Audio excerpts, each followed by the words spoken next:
साथीहरु एक्सेलको इन्टरभ्यूमा एउटा क्यान्डिडेटलाई यो डाटा दिएछ।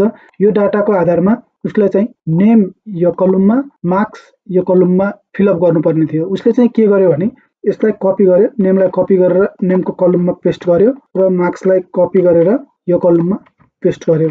यसै गरेर सबै डाटाहरूलाई कपी पेस्ट गर्यो। यसरी गर्दाखेरि धेरै समय वेस्ट भयो। अब हामीले सर्टकट की युज गरेर छोटो समयमा सबै डाटाहरूलाई फिलअप गर्न सकिन्छ। कसरी? भिडियो हेर्नु होला। यो कलममा A2 गर्ने, यसमा A3 गर्ने, यो कलममा A4 गर्ने र यो कलममा A5 गर्ने। यो चारवटालाई सिलेक्ट गर्ने, सिलेक्ट गरेर यहाँबाट ड्र्याग गरेर आफूलाई कति चाहिन्छ त्यहाँसम्म तान्ने। मलाई यति चाहियो, मैले यहाँसम्म ताने। यस्तो आउँछ।